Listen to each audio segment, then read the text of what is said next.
जादुई सोने और चांदी का सूट। लखनऊ के एक छोटे से शहर में मानवी अपनी छोटी बहन कीर्ति के साथ रहती थी। मानवी बहुत ज्यादा गरीब थी और वो एक छोटे से किराए के घर में रहा करती थी और उसके माता पिता का कई साल पहले ही देहांत हो चुका था, जिसके बाद से मानवी को अकेले ही सब कुछ संभालना पड़ता था और अपना घर चलाने के लिए मानवी एक कपड़े की दुकान पर काम किया करती थी। अरे माँ जी, ये सूट हमारी दुकान पर सबसे स्टाइलिश और ट्रेंडिंग सूट है।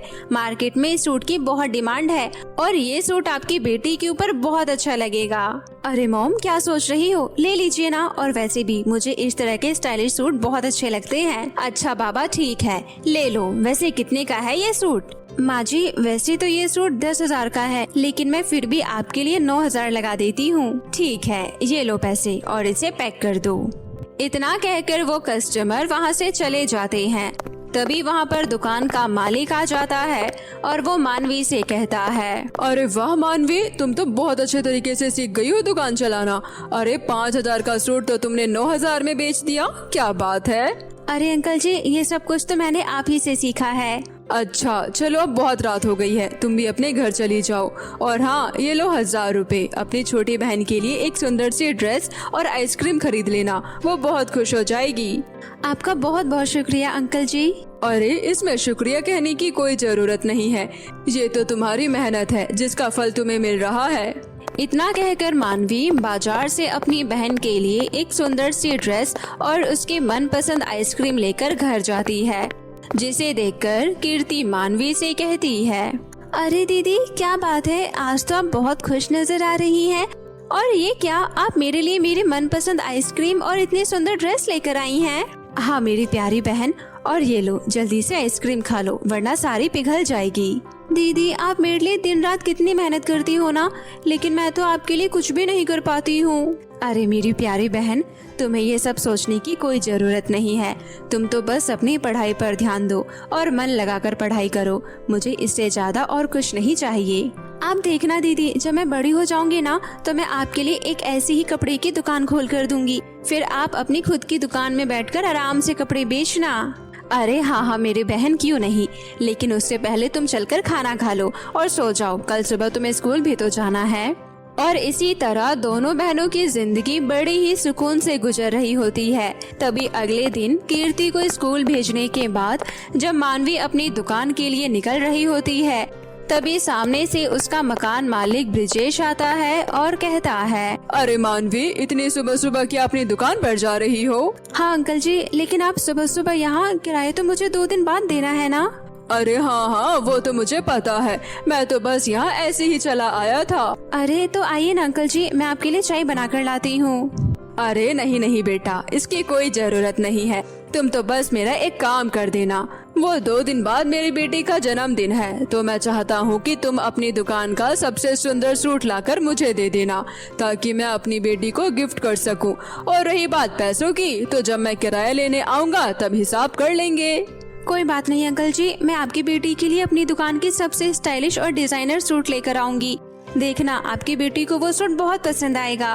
इतना कहकर मानवी खुशी खुशी अपने काम पर चली जाती है, लेकिन उसे क्या पता था कि उसकी ये खुशी बस कुछ पल की ही थी। क्योंकि जब मानवी अपनी दुकान पर पहुंचती है तो वो देखती है कि दुकान का ताला पहले से ही टूटा पड़ा है और शटर भी आधा खुला पड़ा है, जिसे देखकर मानवी कहती है, अरे ये क्या, शटर का ताला तो पहले से खुला है। दुकान की चाबी तो कल अंकल जी मुझे देकर गए थे, कहीं कुछ गड़बड़ तो नहीं। इतना कहकर मानवी जैसी ही शटर उठाती है तो वो देखती है कि दुकान का आधे से ज्यादा माल चोरी हो चुका था। और ये देखकर मानवी के पैरों तले जमीन खिसक जाती है और वो फटाफट से दुकान के मालिक को फोन करके वहाँ पर बुलाती है। तभी कुछ देर बाद जब दुकान का मालिक वहाँ पर आता है तो आसपास के सभी दुकान वाले उससे कहते हैं, अरे देख लिया ना नरेश भाई, इस लड़की पर भरोसा करके आपने अपनी दुकान की चाबी इसके हाथ में सौंप दी और आज इसी लड़की ने आपकी पूरी दुकान ही साफ कर दी। इसलिए आजकल किसी पर इतना भरोसा भी नहीं करना चाहिए। वैसे आपने अपनी दुकान में सीसीटीवी कैमरा तो लगवाया था ना? नहीं, मैंने अपनी दुकान में कोई कैमरा नहीं लगवाया है। अरे बिना सबूत के तो हम इस लड़की को पुलिस के हवाले भी नहीं कर सकते हैं। अब क्या करोगे आप? मानवी, मैंने तुझ पर कितना भरोसा किया था, लेकिन मुझे क्या पता था कि तू मुझको ही धोखा देगी। चली जा यहाँ से और दोबारा कभी अपनी शक्ल मत दिखाइयो। और तुम सब भी सुन लो, अगर किसी ने अपनी दुकान में इस लड़की को काम दिया तो उसके साथ भी ये ऐसे ही धोखा करेगी। उन लोगों के बीच मानवी अपनी सफाई में एक शब्द भी नहीं कह पाती है और वहाँ से रोते हुए चुपचाप अपने घर चली आती है और अपने माता पिता की तस्वीर के आगे खड़ी होकर कहती है, हे भगवान, ये क्या हो गया? आज मुझ पर उन सब ने चोरी का इल्जाम लगाया है, लेकिन आपको तो पता है ना कि मैंने कोई चोरी नहीं की है। लेकिन फिर भी उन सभी दुकानदार वालों ने मेरे खिलाफ अंकल जी को ऐसा भड़काया कि वो मेरी बात सुनने के लिए तैयार ही नहीं है। और इस तरह मानवी के काम पर ना जाने की वजह से मानवी के घर की हालत दिन पर दिन बिगड़ती जाती है और जब कई महीनों तक मानवी अपने घर का किराया नहीं दे पाती है तो अगले दिन ही मकान मालिक आकर मानवी से कहता है, अरे मानवी, पूरे 2 महीने हो गए हैं लेकिन तूने अभी तक घर का किराया नहीं दिया है, इसलिए अगर तूने आज किराया नहीं दिया तो तू ये घर खाली करके जा सकती है। अंकल जी, मुझे बस कुछ दिन की मोहलत और दे दीजिए, मैं जल्दी आपका सारा किराया दे दूंगी। अरे मेरा किराया कहाँ से देगी जब तेरे पास नौकरी ही नहीं है? मुझे पता है कि तुझे दुकान के मालिक ने काम से निकाल दिया है और अब तुझे कहीं भी कोई काम नहीं देगा, इसलिए अब तू ये बहाने बनाना बंद कर और मुझे मेरे पैसे दे, वरना ये घर खाली करके चली जा। इतना कहकर ब्रजेश मानवी और उसकी छोटी बहन को घर से बाहर निकाल देता है, जिसके बाद मानवी अपने माता पिता की तस्वीर हाथ में लिए अपनी बहन को लेकर फुटपाथ पर इधर उधर भटकने लगती है। तभी मानवी की छोटी बहन कहती है, दीदी, अब हम लोग कहाँ जाएंगे? हमारे पास तो बिल्कुल भी पैसे नहीं है कि हम लोग दूसरा घर देख सके। कीर्ति, तू इन सब की चिंता मत कर, तेरी बड़ी बहन है ना, मैं सब कुछ ठीक कर दूंगी। बस आज रात हम लोग इसी पेड़ के नीचे गुजार लेते हैं, कल सुबह देखेंगे क्या करना है। इतना कहकर दोनों बहनें उसी पेड़ के नीचे कपड़ा बिछाकर सो जाती है और अगले दिन मानवी अपनी छोटी बहन को उसी पेड़ के नीचे बैठाकर काम की तलाश में निकल पड़ती है। लेकिन मानवी को कहीं पर भी कोई काम नहीं मिलता है और वो दिन भर भूखे प्यासे काम की तलाश में इधर उधर भटकती रहती है। और शाम होने के बाद जब वो वापस अपनी बहन के पास आती है तो वो आंख में आंसू लिए कहती है, मुझे माफ कर देना मेरी बहन, लेकिन मैं आज भी तेरे लिए कुछ नहीं कर पाई। पता नहीं भगवान हमारी और कितनी परीक्षा लेंगे, मुझे तो कुछ समझ में नहीं आ रहा, अब मैं क्या करूं? मानवी के इतना कहते ही उसके पास रखी उसके माता पिता की तस्वीर अचानक से चमक उठती है और उसके अंदर से सोने और चांदी का एक चमचमाता हुआ सूट बाहर निकलता है, जिसे देखकर मानवी और उसकी छोटी बहन हैरान हो जाती हैं। तभी उस तस्वीर में से एक आवाज आती है, घबराओ मत मेरे बच्चों, ये सोने और चांदी के जादुई सूट अपने माता पिता का आशीर्वाद समझकर अपने पास रख लो और जब भी तुम किसी भी तकलीफ में होगी तो इस चांदी के सूट को पहनकर तुम जो कुछ भी मांगोगी ये तुम्हारी सारी इच्छाएं पूरी करेगा। और जब भी तुम्हें पैसों की जरूरत होगी तो तुम ये सोने का जादुई सूट पहन लेना, ये तुम्हारी पैसों की सारी समस्या दूर कर देगी और तुम दोनों बस इसी तरह हमेशा एक साथ रहना। तुम्हारे माता पिता का आशीर्वाद हमेशा तुम दोनों के साथ रहेगा। अपने माता पिता की ये बात सुनकर दोनों बहनों की आंखों में आंसू आ जाते हैं। तभी मानवी कहती है, आपका बहुत बहुत शुक्रिया माँ पिताजी, आज आपने अपना ये आशीर्वाद हमें देकर हम दोनों की सारी तकलीफों को दूर कर दिया है।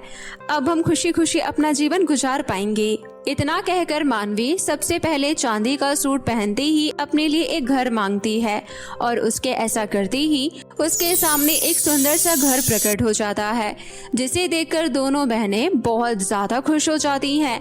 उसी समय कीर्ति कहती है, अरे वाह दीदी, ये तो सच में एक जादुई सूट है, चलो अब हम लोग अपने घर के अंदर चलते हैं। और इस तरह घर के अंदर जाते ही मानवी सोने का सूट पहनकर ढेर सारा पैसा मांगती है, जिसके बाद उसके सामने ढेर सारे नोटों की गड्डियों का ढेर लग जाता है और अब मानवी उन्हीं पैसों से अपना एक बड़ा सा कपड़ों का शोरूम खोलती है, जिसके बाद दोनों ही बहनें एक साथ हंसी खुशी अपना जीवन गुजारने लगती है और अब उनकी जिंदगी में किसी तरह की कोई तकलीफ नहीं होती है।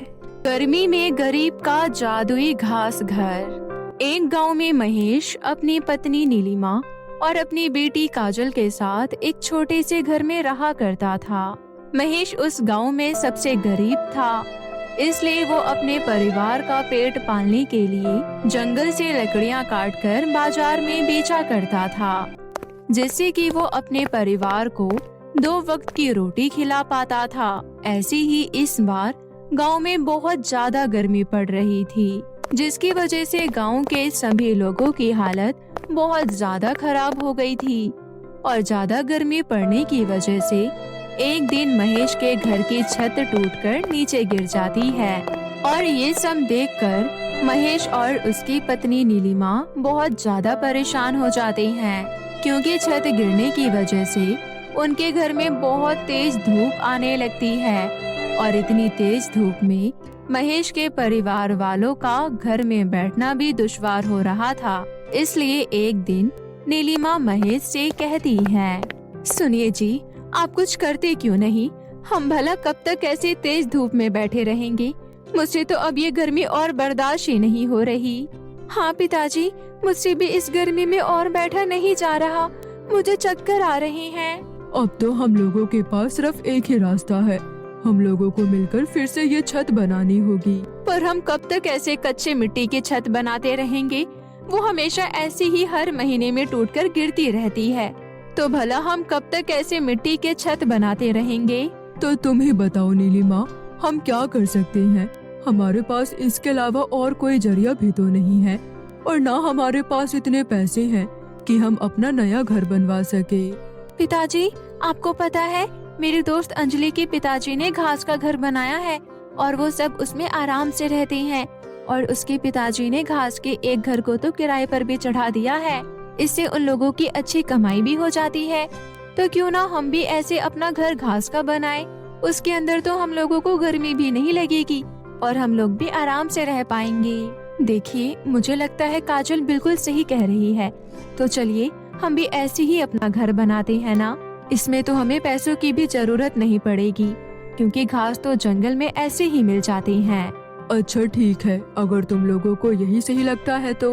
इतना कहकर वो तीनों जंगल की ओर निकल पड़ते हैं, लेकिन गर्मी ज्यादा पड़ने की वजह से जंगल के सारे पेड़ पौधे पूरी तरह से सूख जाते हैं और पूरे जंगल में घास का कोई नामो निशान नहीं होता। और ये सब देखकर नीलिमा कहती है, सुनिए जी, हम लोग तो बहुत देर से चल रहे हैं इस जंगल में, पर अभी तक हमें पूरे जंगल में कहीं कोई घास नजर नहीं आई। अब हम लोग कहाँ से लाएंगे घास? तुमने सही कहा नीलिमा, और अब हम इससे आगे नहीं जा सकते, क्योंकि जंगल की गहराई में कई जंगली जानवर रहते हैं और वहाँ जाना हम लोगों के लिए सुरक्षित नहीं होगा। क्या जंगली जानवर? हे भगवान, सुनिए जी, आप सही कह रहे हैं, हम लोग और आगे नहीं जाएंगे। चलिए हम लोग वापस घर चलते हैं, वैसे भी कुछ ही देर में शाम होने वाली है, फिर हमें यहाँ पर कुछ नजर नहीं आएगा। इसलिए काजल बेटा, चलो घर चलते हैं।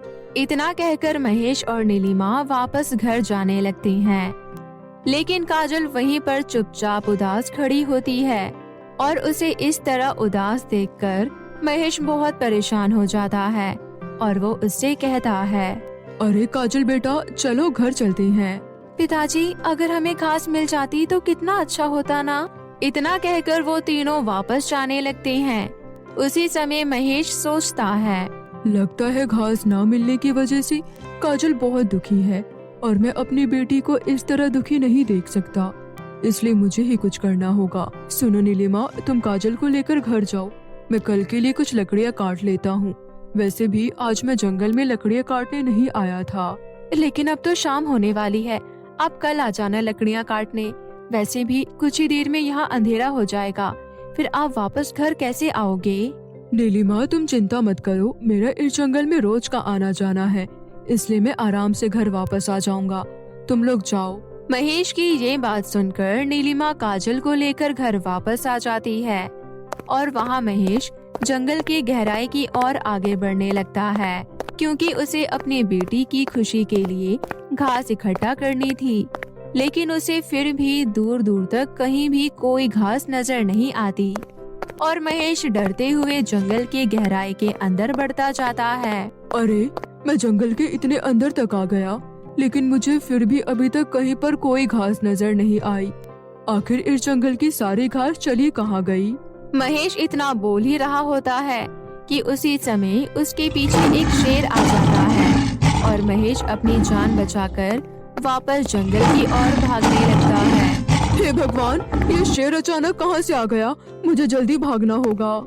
इतना कहकर महेश जंगल की ओर भागने लगता है कि उसी समय उसका अचानक से पैर फिसल जाता है और वो घास के एक छोटे से गड्ढे में गिर जाता है और घास के गड्ढे में गिरते ही महेश बेहोश हो जाता है। और जब उसे होश आता है तो वो देखता है कि वो अपने घर के आंगन में घास के ऊपर ही बेहोश पड़ा होता है और ये देखकर वो हैरान हो जाता है और अपनी पत्नी से कहता है, नीलिमा, ऐसा कैसे हो सकता है? मैं तो अभी उस जंगल में था और ये घास ये यहाँ कैसे आ गई? लेकिन पिताजी, इतनी सी घास से हम भला अपना घर कैसे बना पाएंगे? काजल बेटा, अभी तुम्हारे पिताजी बहुत थके हुए लग रहे हैं। हम इस बारे में कल बात करेंगे। चलो चलकर सो जाते हैं। इतना कहकर वो तीनों अंदर सोने चले जाते हैं और कुछ ही समय में सुबह हो जाती है। और जब वो तीनों बाहर आकर अपने आंगन में देखते हैं तो वो थोड़ी सी घास पूरे आंगन में फैल जाती है और ये देखकर उन तीनों के होश उड़ जाते हैं। अरे नीलिमा, ये हमारे आंगन में अचानक से इतनी सारी घास कहाँ से आ गई? आखिर ये हो क्या रहा है? महेश के इतना कहते ही अचानक से उस घास में से एक आवाज आती है, महेश, तुम्हें परेशान होने की जरूरत नहीं है। मैं एक जादुई घास हूँ, इसलिए तुम अब इस घास से अपने कई सारे घर बना सकते हो, क्योंकि मैं कभी खत्म नहीं होंगी और ना कभी मुरझाऊंगी। इसलिए तुम अब बड़े आराम से अपने लिए घास के घर बना सकते हो। उस जादुई घास की बात सुनकर वो तीनों बहुत खुश हो जाती हैं और फटाफट से मिलकर वो तीनों घास के सुंदर सुंदर कई सारे घर बना लेते हैं। और उनके घास के घरों को देखकर गांव वाले हैरान हो जाते हैं और वो महेश से कहते हैं, अरे महेश, ये तुमने इतने अच्छे घास के घर कैसे बनाए? ये तो दिखने में भी बहुत ज्यादा सुंदर लग रहे हैं। हाँ हाँ, सच में ये घर तो बहुत ही ज्यादा सुंदर है। सुनिए महेश भाई, क्या आप हमें अपना एक घर किराए पर देंगे? इसके बदले हम आपको कुछ पैसे देंगे। इससे आपकी अच्छी कमाई भी हो जाएगी। हाँ हाँ महेश भाई, मुझे भी एक घर किराए पर दीजिए ना रहने के लिए। अच्छा ठीक है, आप लोग इस घर में रह सकते हो।